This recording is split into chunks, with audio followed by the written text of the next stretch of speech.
Natasha Rothwell, welcome to the show. Thanks for having me. I've been trying to get you on this show for a long time, so I'm very excited that you're here. You have.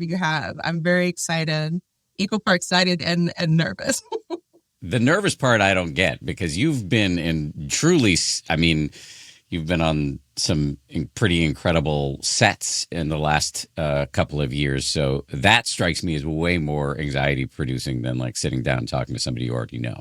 I know. I think it's also just, it's different when I show up as myself versus a character, or, I get to say words that someone else wrote versus, speaking as me. So that's always a little bit more nerve-wracking for me. Fair enough. Okay, fair enough. This isn't going to help, but the quote that I wanted to ask you about, and these are your words, is you've described your new show, How to Die Alone, on Hulu, everybody. You've described it as the most vulnerable piece of art you've ever created. How so? Well, when I first was presented with the opportunity to have my own show, it's one of those things, it's like, it's as if someone had slid a blank piece of paper to me and was just like, what do you want to say? And sort of in tandem with my career, I've been working on myself, and authenticity has been a big theme, and really wanting to allow myself the opportunity to say the things about my lived experience that I have not been able to say through other characters I've played. And a lot of that is centers around loneliness, which is really, can be hard to talk about. But I felt like it was something that I had to sort of speak about. And in doing so, other people would feel less lonely. So it almost felt like a calling, where I was just like, I have to do it not just for me, but I have to do it for other people in the world that feel alone and want to be seen. So I had to put a lot of my bullshit in on the paper and work through it. And I'm so glad that I did, because I came out better for it, for sure.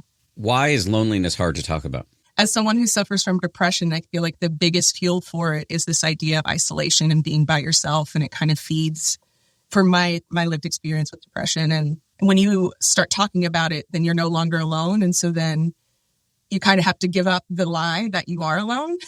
And I think that there's an inherent vulnerability needed to sort of admit that you are feeling lonely. And that's also sort of, we really split hairs with the show, because we want to explore the difference between being alone and lonely. And I think the being alone for so much of my young adult life, especially because I was so heavily influenced by rom-coms, I thought that the antidote was finding a partner or being with someone would be the solve for the loneliness. And as many people can attest, you can be in partnership and be very lonely. And so I wanted to really drill down on what loneliness is and what the antidote is. And what I found is it's vulnerability and being able to open up about it. And so, which is just, incredibly hard, because you put yourself out there and you let yourself be seen. And there's always inherent fear of judgment and shame when it comes to that. So just saying that you're lonely is risky, because people might have all sorts of judgments around that. I think so. And I think also it's a mind game, right? I think often when I have that fear of admitting my loneliness or reaching out, that my experience is so unique and so off-putting and different that it'll be rejected. So I don't know if it's I don't believe it's based in fact. I think it's a mind game. And I think pushing through those lies we tell ourselves to make ourselves feel more isolated, sort of it demystifies that it's safe to stay quiet about it. And so I find talking about it, more people talk about it. And so even in the writer's room, having other people sort of participate in the storytelling and sharing their vulnerabilities to match mine, it was a real aha moment. I was just like, oh, there's an epidemic of loneliness, and no one's talking about it. No one's talking about how much we need each other. And it's such an interesting sort of juxtaposition with all the technology that we have these days, where we can reach out and touch anyone around the world, but, with the tip of our fingers, but we don't really talk. We don't say anything. We don't say how we're actually doing. And so to me, I think the process of admitting that you're lonely and saying it out loud is also the antidote. I'm not an expert in loneliness, but we've had some episodes on it on the show, and I'm sort of kind of digging back into my memory. It's like a catch-22, but in a really pernicious way, and in this way, like, loneliness becomes a real briar patch, that the lonelier you get, like, the more degraded your social skills become, and it's like the medicine you need gets harder and harder to get the more lonely you get. Does that all land for you? For sure. I think that there's a regression that happens when you don't allow yourself to talk about yourself and to be seen and to sort of put your vulnerabilities out there. And I think that it's a cliche to say, but it's like riding a bike, like, I think in my loneliest times when I was isolated, especially in my mid-20s when I was in New York, I found reaching out and talking to people, it was weird at first, but it was just like, oh yeah, I know how to do this. And it's just sort of shaking off the rust and trusting that you're enough, and that other people, when they hear that you're lonely or your loneliness is expressed to them in some way, that it'll be met with, empathy and understanding. And I've always been met with that in a ways that have surprised me, I'm thinking back to times in my own life when I've been lonely, and I think maybe maybe part of what makes it hard to talk about is just going back to what you said earlier, that the fear is that you're going to be subjected to, like, judgment and shame because other people might think, well, there's a good reason you're lonely. Right. Yeah. Like, or it's by choice. I think that there's this interesting sort of intersection of just being hyper independent and also enjoying my alone time, but figuring out how to satiate my loneliness and have that balance, because I do think that, like, I'm very, I enjoy my solitude, I live by myself. It's me and my dog. And, there's an inherent sort of peace and happiness there, but I definitely feel those moments when it's just like, oh, I need company. I need companionship. I need to talk to someone. And I think what I sort of disabused myself of the notion that had to be romantic.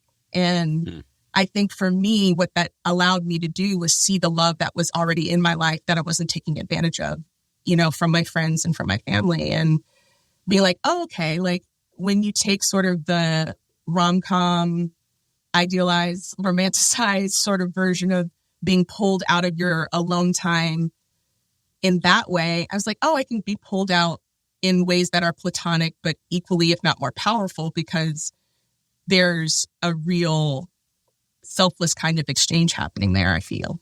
It kind of gets to a question I've had in my head since we've started this conversation is, when you say alone, do you mean not in a romantic relationship, or do you mean that plus I don't have any friends?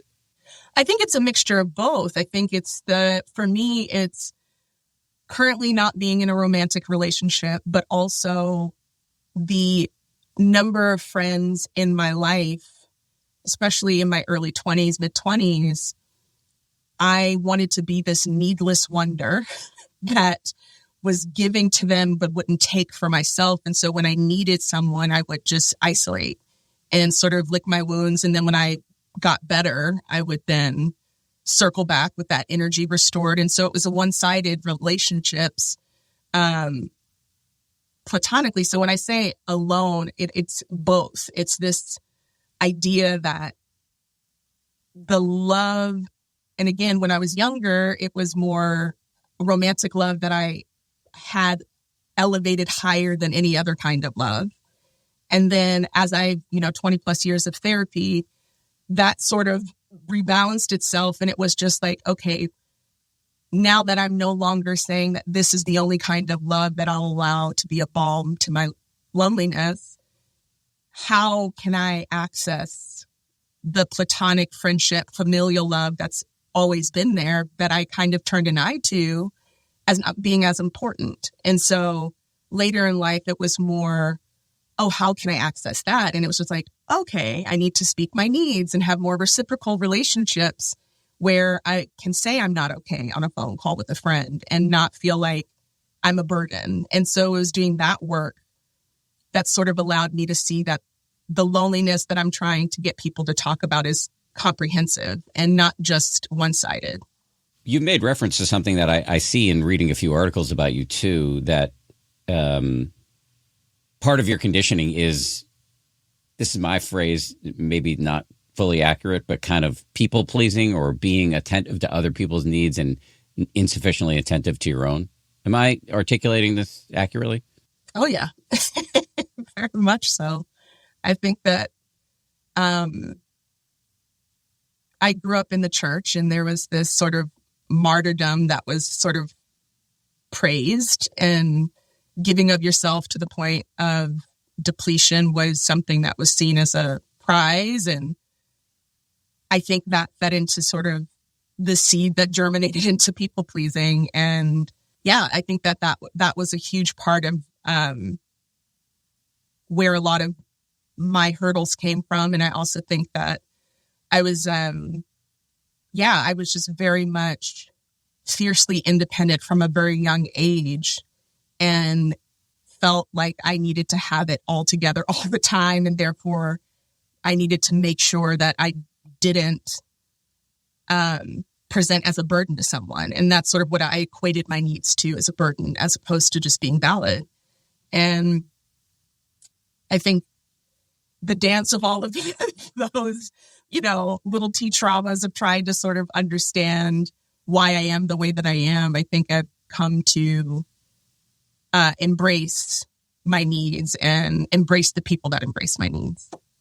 This sort of counterproductive individualism that you're describing, do you think that's all being part of a church where, martyrdom is at the center of the whole story? Or is it also rooted in stuff in your family, cultural stuff? Do you think there's more going on? I think there's more. I mean, it's 6 1, half dozen the other. I think that there's definitely that piece of, how I grew up and religion that shaped that part of my brain. But I also think that walking around the world as a Black woman, there's an expectation of, Black girl magic, and we can fix everything. I mean, take a look at the news in the last 48 hours and get a sense of the expectation that is often put on Black women's shoulders to fix the problem, and not necessarily the grace for them to be the problem. And I think that all of that in combination, it makes for pretty heavy shoulders. And so, again, it's been 20 plus years of therapy and unlearning those things that were sort of ingrained in me when I was younger. And as an adult, it's been really figuring out how to become a boundaried woman who can have needs and articulate what her needs are, and be protective of my energy. And really, like, that has been a big part of my journey. I'm curious about that because I think there are a lot of people who struggle with, setting boundaries. What are the tactics you've used that have helped you in this regard? There's kind of, I won't say there's schools of philosophy, but they're just things that come to mind when you ask the question just now. It's like, if it's not a hell yes, it's a hell no. And a no is a complete sentence. And I think that so often my no's have been given with consolation prizes of time and like, oh, I can't do this thing, but I'll do this other thing so that way you don't, think some type of way about me.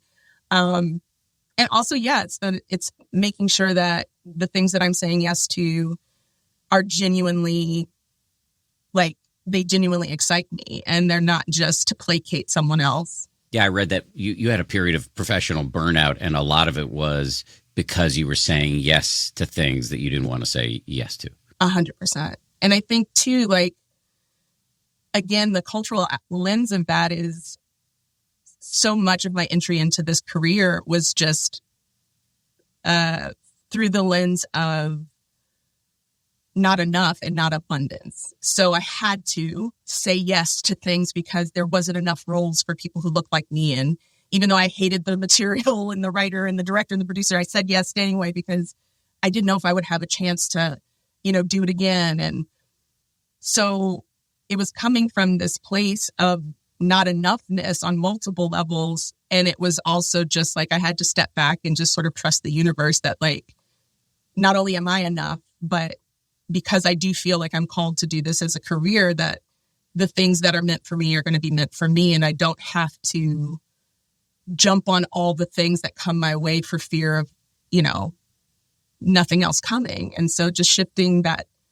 lack to abundance in mindset was helpful. But I think I understand why I went the way of burnout, because it was just, again, it felt like I was just trying to catch where catch can and just make something happen because I was told through what I saw on television that, oh, there's not space for someone who looks like me. And if there is, there's a bunch of people that are trying to get that one spot. And so it's taken a while to sort of unlearn that piece, but it's definitely, that would contributed to the burnout for sure. It's interesting on this scarcity mindset thing. Like, I really relate to that. And we're in a world where there's plenty of space for people who look like me. And nonetheless, I feel, I was in a conversation a couple months ago. I won't use her last name because she hasn't given me permission, but shout out to my friend Shruti, who, we were talking about doing a project together, and she was like, dude, you have such a scarcity mindset. And I really do. And I'm a grown ass man. Like, I've been around for a minute, and I still feel this way. And I think it's what you said before about, like, trusting the universe. I mean, on some level, I trust the universe, I guess, to the extent that I even understand that. But mathematically, there is no guarantee that if I don't take this thing in front of me, even though I'm a hell maybe, there is no guarantee that something else is going to come in. And I don't know whether trust is even the right standpoint there. Am I making any sense? Do you see what I'm still confused about? No, absolutely. And I think for me, this is where I feel like my faith comes in. And again, I use that as a lowercase f faith, which I think, and I truly believe, necessitates doubt. They can't exist without each other. And so for me, it's not coming from this sort of fully, magically evolved place where I'm just like, I'm walking around the world and I'm like, it's all coming to me. Like I still have, fear about trusting in the universe and that those things will happen. But I think I also have to consider who is the one doing the believing. And you're smart, talented, you work your ass off. Like, all of those things are true. And so it makes the faith believing in myself a little bit easier. It's not without sort of like doubt, but I feel like the doubt is necessary for me to believe instead of doubt, if that makes sense. Just to put a fine point on that, I think you're saying that it's not so much about trusting the universe. It's about trusting that you are good at what you do. And obviously you are a expression of the universe, so it's not completely unrelated, but it's about having the faith and confidence that, yeah, I'm good at what I do. I don't need to say yes to everything. Because I am good and hardworking and always on the lookout, I will find something that is a hell yes. Yeah. And it may not look like and that's the thing. I've given up trying to predict what that hell yes will be because I've been surprised and delighted every time something has happened, and it's my preparedness meeting an opportunity and that being the, okay, yes, this is what it means to trust that, like, I've done the work. There's this Steve Martin quote that's be so good they can't ignore you. And so me, that is also part of it. It's just like working on my craft, making sure that I'm reliable on set, that like I'm doing the things that I need to do to be good at what I do, not for someone else, but for me. And then when those opportunities present themselves, my confidence can sort of take over and be like, oh yeah, I'm prepared for this. I know what I'm doing. To me, all of that scans less as a trust or a faith and more like, okay, a calculated risk. The calculated risk is I'm going to work my ass off. I'm going to be prepared for whatever opportunities come my way. And I'm going to say no to stuff that I'm lukewarm on and just hope, realistically hope, not blind hope, that the right thing will come. For me, the faith piece comes in. There are, I was going to say millions, there may be not millions of actors that are equally as prepared and as on their shit as I am.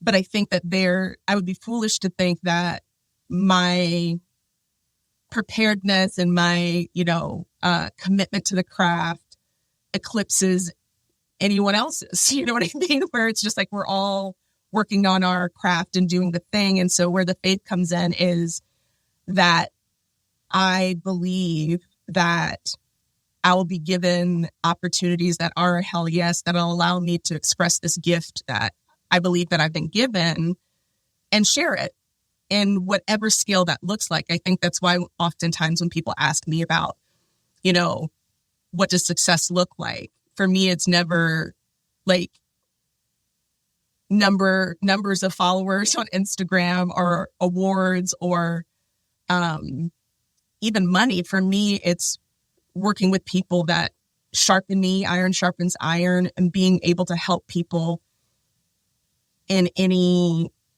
way that I can through the work that I do. And so that also helps, I think, in sort of sussing out what the hell yeses are, because they look different for me than they look for other people. And so I do think that those opportunities that are meant for me and my particular expression of my gift are meant for me. And like you said, that is calculated. For me, that's a calculated risk.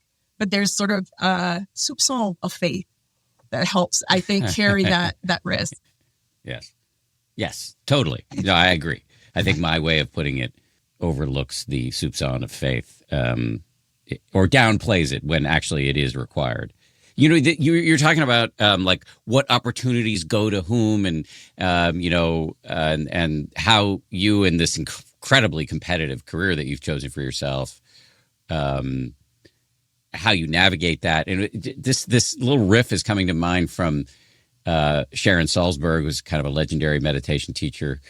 And she talks about professional envy, or envy in any context, as being based on a misunderstanding. And the misunderstanding or the false assumption is that whatever thing, award, recognition, relationship, or whatever you were hoping for that went to somebody else was actually headed to you and was intercepted by the other person. When in fact that is rarely true. Right, and I find that really useful. Does that make sense to you? Oh, 100%. It's so funny.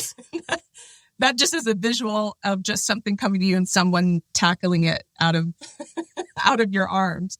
I think that is the envy is, I think, partners with the scarcity mindset in that, oh, they had the thing that's meant for me, as opposed to they had the thing that was meant for them and mine is still en route, but yeah, no, that definitely resonates. Well, let's go back to rom-coms for a second, because you talked about how you grew up loving them, but I know that love was not uncomplicated. So can you talk about rom-coms? Oh my goodness. I love a rom-com. I think I read recently that was talking about the reason why people watch the same television shows over and over again is because it's predictable and it helps sort of, counter their anxiety. And rom-coms by and large are really formulaic and predictable. But it's always like, well, how will they mess it up, and how will they fix it, and how will the sidekicks come in with the comedy? And so I was always attracted to the story of people finding each other and the fun ways in which, John Hughes, figured out how to make it happen, and Nora Ephron, and et cetera. So yeah, I love. My parents have been married. It'll be, 48 years in February. I think 48.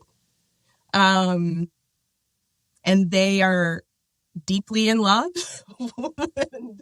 which could, fuck up someone who's just like in a real world and has this sort of like idealized version of love in front of them. And so I consumed a lot of rom-coms, and When Harry Met Sally is one of my favorite. And I love that, it starts out, enemies to lovers. It's very Shakespearean, Taming of the Shrew. I loved sort of a complicated woman, being figured out by a guy. But it simplified, I think, real life in a way that's unhelpful. So that, I think, is where the tension sort of lied. I'm not a huge rom-com watcher. I don't mind them, but I have very similar problem in that my parents are very happily married, and that fucked me up a little bit because I brought unrealistic expectations to my marriage. Yeah, that's real. Although I will say that over time, what I learned is that my parents' relationship was more complicated than I thought it was, and so they were working. I think they had and have a happy relationship. And as they got a little older and a little less worried about keeping up appearances, like it came out that they went to couples counseling for a while, and that my dad was not quite as affectionate behind the scenes as he was in front of us. And I don't think any of that is to diminish the strength of their union. I think it actually makes it more interesting, but it did. I wish I had known that in my 20s. Oh my God. Yeah. I wish that I remember being over a friend's house when I was like 15 or 16 and their parents were arguing in front of us. And I wanted that for my parents so badly. Not that I wanted them to hate each other. And I don't think my friend's parents did, but it was just, it diversified what love looked like to me. And I think that my parents also, grew up in a time where the deal that they made required some particular roles that they were playing that may not be, I think, that may not come organically, I think, to my mom or my dad. And so, and also when you dress all of that up in the church, there's, a subservience that happens that I just bugs me to no end when it comes to my mom, but she loves it.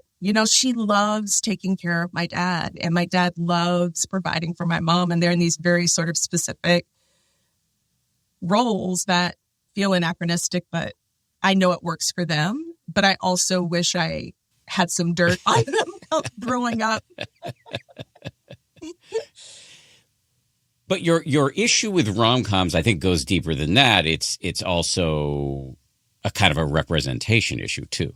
Well, yeah. I mean, it was primarily white homogeny was the theme, and it was not, I did not see a Black female plus size protagonist allowed to have love. And when you see that, subtextually beaten over your head every time you watch a rom-com, you start to believe that you're not allowed to have it. And if it's there, it's hard won. And you have to you have to be so grateful for it. And you can't, again, help, it helps sort of solidify the needless wonder of just okay, if love happens upon me, because it's not meant to, I have to white knuckle it and hold on to it. And it comes from this place of, scarcity and undeservedness. And so it was a really interesting indoctrination into what I thought love was supposed to look like, to include who was allowed to have it. Okay, so into this very complex psychological environment walks Hulu with the offer to make your own show, which you've now made, How to Die Alone. And so, like, we talked about this a little bit at the beginning, but that must have been a huge but not uncomplicated moment for you. 100%. It was, well, it started out at HBO. I got a deal for development there. And so I worked on it at HBO for about 6 years before I brought it over to Hulu. But in that process, I didn't want it to be cliched and being like, this, chunky Black girl's going to find love and it's going to be A-okay. Like, I didn't want it to be trite. So I wanted to explore what it means when the princess is not waiting for the white knight, but she decides to save herself. And what does that journey look like? And when you become activated to change your life for the better, what does that really look like? And that includes making the mistakes. That includes going down the road of romanticism and realizing, oh yeah, I'm still lonely. Oh yeah, that didn't fix the thing. The call is coming from inside the house. And so I wanted to create a character for myself that allowed me the emotions that I didn't see characters like me allowed to have on screen. And that's the complicated, neurotic, self-deprecating sort of character you root for, that you want to see win. And so I wanted to sort of have this anti-hero in the character of Mel, who I play in How to Die Alone. And it was fun and scary to put all of my shit on her and have a room full of writers explore her neuroses and being like, yeah, you know what I think her problem is? And I'm like, hey, wait a minute, that's me. Therapy by committee a little bit. But I felt really lucky to be given the opportunity to give myself this, love story. I want to talk more about the plot of the show, and then I have some key moments I want to ask you about. But just staying with you in the writer's room, were there moments where there must have been moments where you got a little defensive? Oh, yeah, for sure. There's so when we're breaking story and understanding the characters why, I don't know if many people understand how deep you go in writers' rooms, where you have to ask the question to understand the motivation. So that way you're actually writing characters and not caricatures. And in order to do that, you have to go deep. And so there's definitely moments where one of the characters, my character sort of wants to be involved with, she can't really say how she feels and she feels stuck. And we spent maybe an hour in the room being like, why can't she say the thing? What is keeping her from saying the thing? And it was literally me being, I couldn't even express at the table why, but I know that I experienced that sort of, that cat's got your tongue type feeling where it's just like, I don't know how to say the thing. And drilling down to it, it's just like, okay, yeah, it's the fear. You don't want to say the thing. You don't want to put it out there because your fear of rejection. And it's just like, cool. And then texting my therapist being like, we're still on for tonight. Great. So, have some more to unpack about rejection. It just came up today in the writer's room. Let's get to work. So somewhat similar situation in that I've been working for 6 years on a memoir, and I have people help me with it. And so the main character it's not like named Mel, it's named Dan. So we do a lot of these conversations. It's like, yeah, the main character in this book is unlikable. And I'm like, I'm sitting right here. I'm literally right here. Can we not? Oh God. That has to be like, I can't even imagine.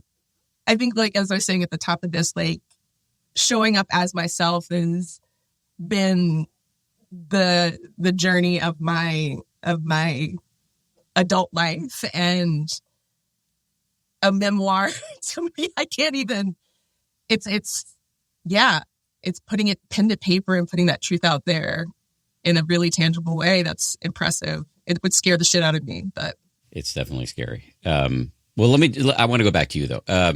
So tell us the basic plot of How to Die Alone. How to Die Alone follows Mel, who is a Black, fat, plus-size neurotic who works at JFK Airport, and she drives the accessibility vehicles. And she has a near-death experience that awakens her to the fact that she hasn't really been living. She's never flown before and works at an airport, and feels like she wants to take off in life. And over the course of the series, you see this woman who, because of this accident, becomes activated, almost like a Roomba. When you turn on one of those vacuums for the first time, those robot vacuums, in order to clean up a room, they hit wall after wall after wall to understand sort of the parameters, and then they get to cleaning. And so you see this character hit wall after wall after wall, but the Roomba keeps going. And so we see her keep going. We see her activate, make mistakes, but learn as she goes. And this journey that she goes on, it's seeking to be less lonely. And she makes mistakes coming out of the gate, thinking that is in partnership, that is going to be a relationship. And then over the course of the series, you see her realize that she's the one that has to save herself, and she has to love herself. And that's the rom-com. That's sort of the core thrust of the series. I want to get to the inciting event there, and some of the learnings that Mel has that I think are useful for all of us. But let me start even before that, which is her pre-Roomba sort of sleepwalking, which seems like a very common pitfall, that we can just be sleepwalking through our lives and unaware of stuff we're missing. Yeah. And I definitely, the show is in some ways a love letter to me in my early 20s, when I felt that way, when I felt like life was this performance art piece that I was showing up every day, clocking into the performance, and I would do what I needed to do to get through the day, and I would come back. And then just to run that model all the way to the end, I was like, this isn't living. I was like, this is sleepwalking. This is doing something that doesn't feel like I'm making the most of what life is supposed to be. And we see her sort of going through the motions at work. We see the character expect less of herself, and has gotten used to being predictable, and becomes aware of this after this near-death experience, and wants to surprise herself, wants to make mistakes, and wants to have a story to tell. There's this line in the pilot where the woman she's talking to says, "When my life flashes before my eyes, I want to see something." And so she's like, I want to see something too. I want to actually see something. And so she decides to start living. So that was the scene I was honing in on. I admitted to you before we started rolling that Hulu sent me a screener, and then I waited too long and it expired. So I haven't seen it yet, but I've seen some of the dialogue from the scene after the near-death experience, where Mel is in the hospital. And there are two little moments. One is where the nurse says to her, "I tried the emergency contact number we had on file for you. Is it still?" And then Mel says, "That's my phone number." And the nurse says, "Your own emergency contact. You're your own emergency contact." And Mel whispers, "Yeah." And then one other scene, there's a woman who I think you just kind of referenced, who's in the hospital with Mel. And the woman says, "There are three kinds of death. Physical death, we all know and write poems about. Then there's the kind when people stop caring about you. And the worst kind is when you stop caring about yourself." And then Mel says, "In that case, I died a long time ago." How autobiographical is that? Very. Realizing that I could prioritize my needs and realizing that I was worthy of time and attention and care didn't come naturally to me. And I definitely spent, my early 20s not caring very much about myself. And there was a dissociative aspect to that of not thinking about it and trying to be so busy that other people's needs and wants and projects eclipse mine. And I think that realization, and this is when I started therapy in my 20s, so it was about 20 plus years ago. Being in therapy, one of the first conversations I had when I was 22 was, this feels like an indulgence. Like, it feels silly to be sitting across from someone I'm paying to talk to. Like, there are people out there that are starving. And, I just thought it was silly. And luckily, my therapist at the time disabused me of that notion, but there was a lack of care for myself. And I think that line of dialogue when writing it, those are the moments when it's just like, am I going to say this out loud? Am I going to let people know that this is how I felt? And it is a kind of death when you completely disregard human life and it's yours, And I think learning to acknowledge my value and my worth and to know that I'm worth spending, however much a session to talk about my thoughts and needs and feelings, that's important. And my voice is important. And taking time to rest is important. And, it doesn't mean I'm weak if I need help. And like all of those things that, those building blocks of knowledge that I gathered over the course of my own work on myself were just necessary, but they also alerted me to the fact of how bad it was, It's just like, oh yeah, that was not a great time. Why is it not self-indulgent to do therapy? I don't think it's self-indulgent to do therapy, but what's the argument for it? It comes down to letting your voice literally be heard in an environment that feels safe, because I do think it elicits a truth that wouldn't necessarily be gained if you're talking to someone who is biased, meaning that they're a part of your life in a way that would take away from you being completely unfiltered. And I recently convinced my mom to go. And again, I've been in therapy for 20 plus years. So I've been preaching the gospel of therapy to her for a long time. And she was the biggest skeptic. Again, she comes out of the church. And so she really was just like, why do I need a therapist? I got Jesus. And I was like, you need both. You need both. And I talked to her recently and I could perceive a shift in her ability to communicate her wants and needs. Again, the apple doesn't fall far from the tree in that respect. And I commented on it. I was just like, oh, this is so cool to see you speaking with such clarity. She's like, yeah, I've been going to therapy. I was like, you're still going? Because I gave up hope that she was going to be consistent with it. She's like, yeah, every week. And I think that is the value of it. I think that it's not indulgent to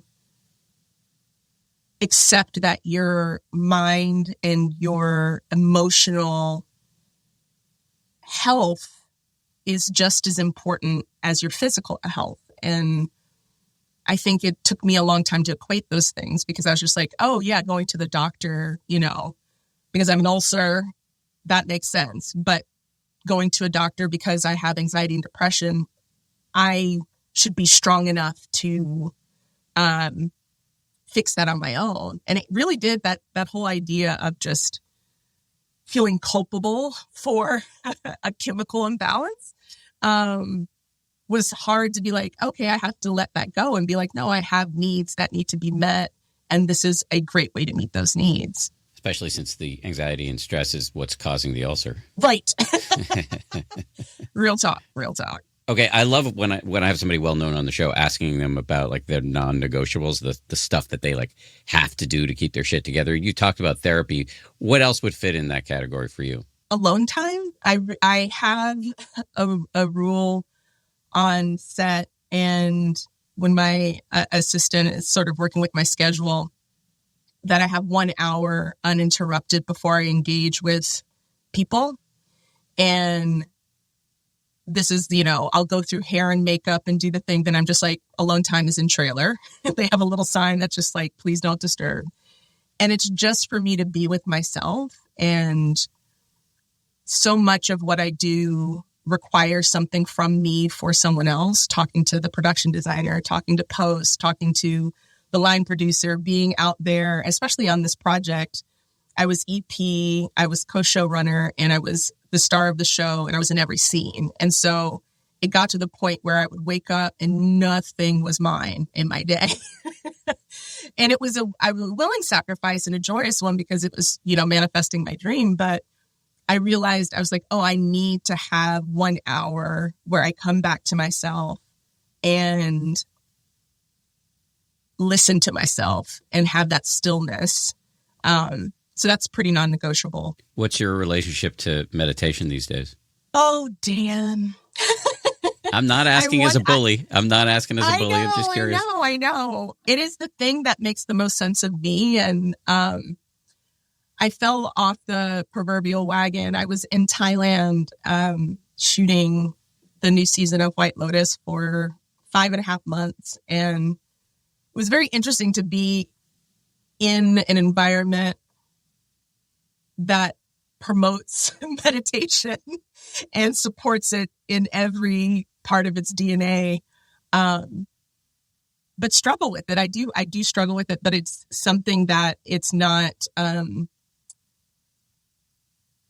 kind of struggle where I shelve it and walk away. I wrestle with it.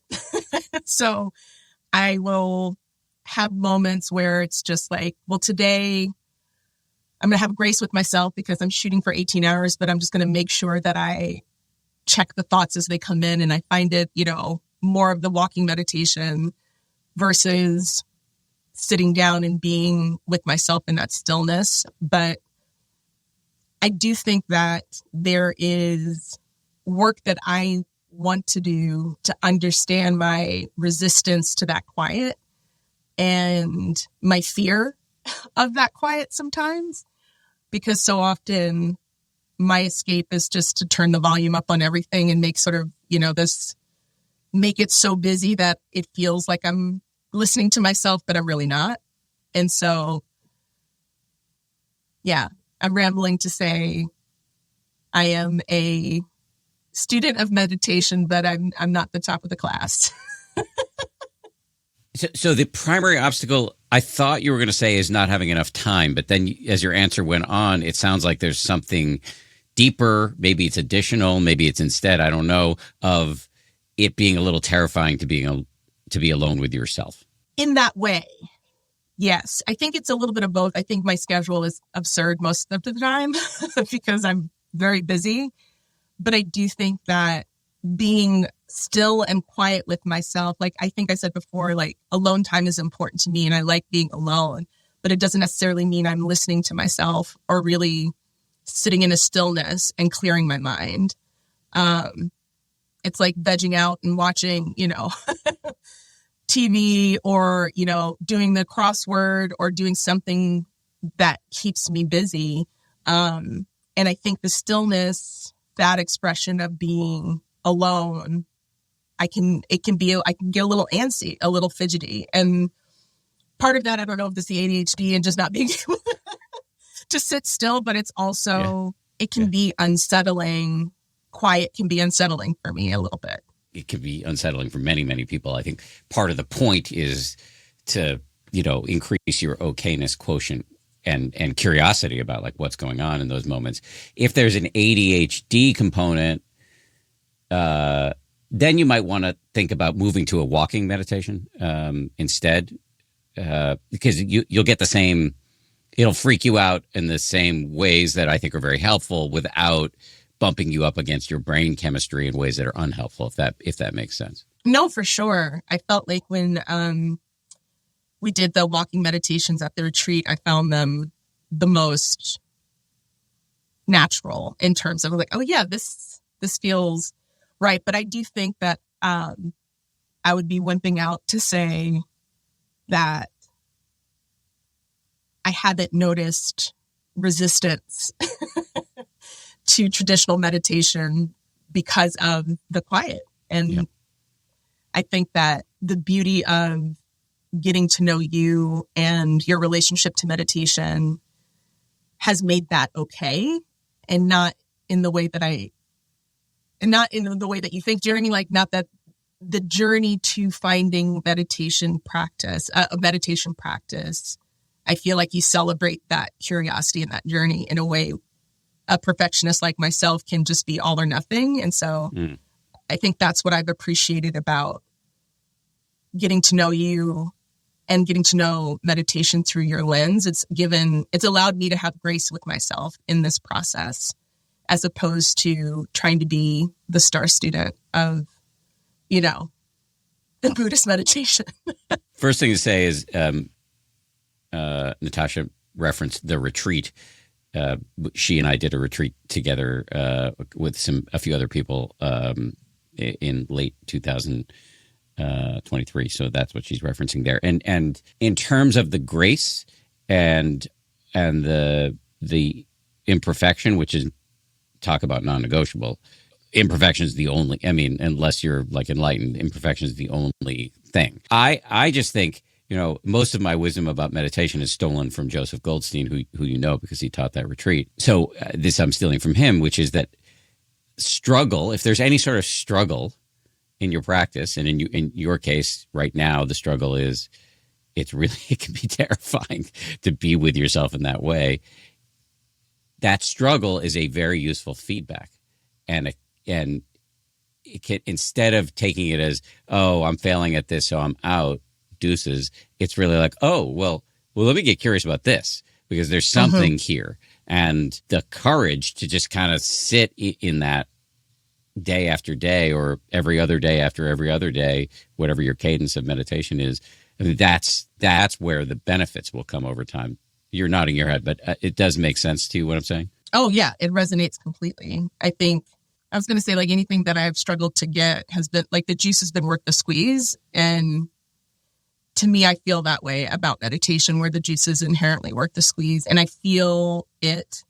And I think, again, having the lens of grace when I consider my approach and my practice has been my saving grace, literally, of just being like, okay, it's not this thing that, so many, like my Duolingo app, it's just like rewarding me for every day. And if you miss a day, it's just like it punishes you or like says, really, you're not coming back. And it's one of those things where it's just like, it's rewarding something that's not, it's sort of untenable as a practice, being like, there are going to be days that I miss. There's going to be moments where it's shorter. And that doesn't mean that it's not as good as the longer sits. And so I've allowed myself to have flexibility in my POV of meditation, where I think rigidity and doing things perfect is so where my brain usually goes. And it's a very, black and white, all or nothing, like thinking. And so I do think that that's the thing that is continually drawing me back to meditation as a practice, is it's teaching me grace in the process. I sometimes say meditation is where perfectionism comes to die. Ooh, don't it though? Don't it though? It's real. It's just real. I mean, the way my mind runs, and I refer to myself as neurospicy, I can be my biggest critic and be my biggest sort of hindrance in allowing myself to be perfectly imperfect. And I think, and it's a daily mind game in terms of just how I move through the world. But I think in my relationship to meditation, being perfectly imperfect and embracing what each sit is and not judging it and not thinking it's supposed to be a certain thing and just allowing it to be what it needs to be for me in that moment. And I mean, it sounds hyperbolic, but it is life-changing to be like, oh, there's power in accepting the now and accepting myself in this particular moment and not, berating myself for not being what I think I should be in a specific, sit or in life generally. I hear all that, and I think, notwithstanding your criticism for having not meditated with enough ardor while you were in Thailand, your practice sounds pretty good to me. It's consistently there for me, and I think one of a tool that I use and something that I've been thinking about. I'd be curious as to your opinion of this expression of meditation, of just, it is periodically throughout the day when necessary, just reminding myself, oh, that's a thought. Yeah. Yes. It has been, I can't stress enough how life-changing it is to be in the driver's seat in terms of how frequently our thoughts can get away from us, and just allowing myself to put that checkpoint throughout my day is another expression of meditation for me. And also I think it's the small moments of breath when you're on set for 18 hours and you're in, wild, exotic places where creature comforts are way in the rearview mirror, finding a moment on a rickety boat to close your eyes and just breathe and have gratitude. That is how I find myself expressing meditation consistently. But I think, again, it is a practice, and I want to grow and continue to get to know myself in that way. Yeah, I'm sure you signed an NDA with regard to White Lotus season 3, but I've heard, and this has nothing to do with the actual plot points, that there are some Buddhist themes in the season. Can you confirm or deny that? I can confirm that. I think Mike said that in the interview, and I was like, okay, now I have something to talk about. It's definitely a theme this season, which is, it's funny to be on a project that is sort of walking in lockstep on my own journey outside of it. Questioning and exploring. And I think Mike does an exceptional job of exploring those themes of spirituality as it relates to, our carnal desires of, material things. And I think that's what he does every season, is he sort of asks more questions than he gives answers in that regard. And I think he'll do the same thing this season. Mike is Mike White, who's the creator, writer, director of White Lotus. And Mike, if you're listening, you're invited on the show anytime. I'd love to talk to you about season 3. All right, you mentioned carnal desires. I'm going to ask a question. You do not have to answer it, and we can delete it if you don't like the question. But I'm curious, given you've just made and are now releasing a show called How to Die Alone, what is your relationship status these days? I'm single, but I'm not looking. I'm open. And I think that's a marked difference of me now versus me at the start of my journey. I was like a heat-seeking missile trying to find this, where is he? Where is he? And now I have fallen so deeply in love with myself. And like any relationship, it's not perfect every day, but I can say now I love myself, and that's not something, I don't know if I'm making it emotional. It's not something I could say before. And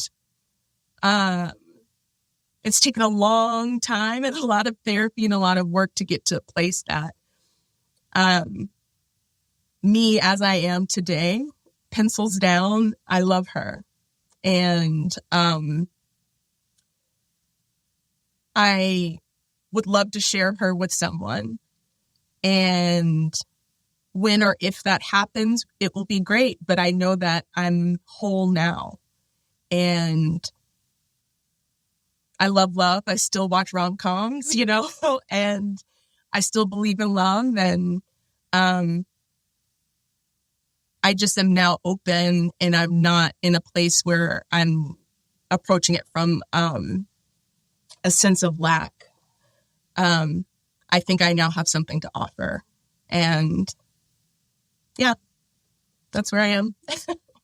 Well, I think it's amazing what you've achieved. That is a huge round trip to have made. That's not a small thing.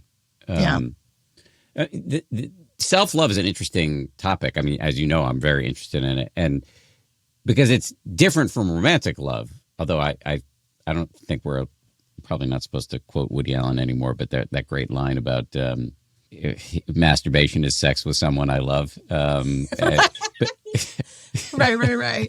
Yeah. Self-love is different from romantic love, right? It's Woody Allen notwithstanding that when you say I love her, pencils down, what do you mean specifically by that? That is putting my best interests and needs first. And again, not to get too woo-woo about it, but it is reparenting myself and looking at myself as that, 4 or 5-year-old girl that didn't feel like she was enough, or that 16-year-old girl that was, thought that she could be loved if she was thinner, or her skin were lighter, or her hair was straighter. It's grabbing that girl with my hands and saying, you are enough. It's saying you have everything that you need. Sometimes loving myself looks like, ordering a pizza from, John and Biddy's, and saying no to a gala and like a carpet that, my PR people want me to do, and be like, no, I just need to just love on myself a little bit. I need to squeeze my dog. I need to take a walk. I need to say in this moment how I think or feel. And I think the way we express love to ourselves, it's just as diverse as the ways we express love to the people in our lives. It's listening. It's being there and showing up for myself. It's consistency. It's when I make promises to myself, I keep them. And again, it's not a perfect love. And there's some days where I'm better at it than others, but the baseline, the sort of consistency, the common denominator in how I see myself and how I approach myself is from a place of love and compassion. That makes complete sense to me. And it reminds me of so there's self-love, which is a cultural term, but then there's self-compassion, which is a scientific term.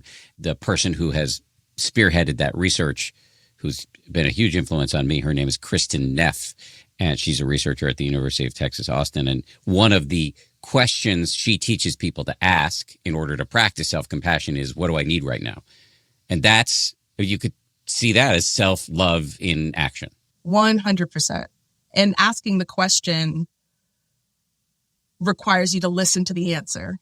And I think that exchange of self is everything. And it's been life-changing for me to actually ask myself those questions and answer them, and then follow through on those needs and those wants and those things that will help in those moments. It's been so much fun talking to you. It's been hard won, this get for me, getting you on the show. Is there something that you were hoping we would get to that we haven't yet gotten to? No. It's been such a joy to chat with you. I respect you, and you're such a thoughtful human and individual, but you also are just excellent at what you do. And yeah, it's just been a joy chatting with you and talking real. I think too, and I don't know if you find this too, that like where you are in your journey, you want to talk to people who like can fucking be real and like really talk about real shit. And yes. It's such a treat to be in your presence, because I know I don't have I can just be me and we can talk real. So thank you for that. Right back at you. Thank you for that. Before I let you go, can you remind everybody of the name of your new show and anything else you want us to know about? 100%. Please check out How to Die Alone. It premieres this fall, September 13th on Hulu. And when does White Lotus come out after that? White Lotus will be out TBD.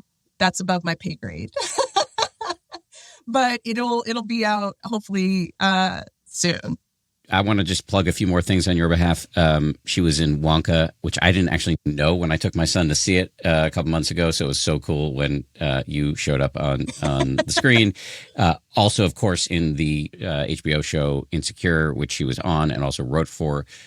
She's written for SNL. So lots of also in I believe you're in the Black Lady sketch show. I did an episode or two of that. Yeah. So lots of, just go to IMDb and watch everything Natasha's been in. I love it. Thank you again. So great to see you. And I'm so excited to watch the show. Thank you. Thank you so much.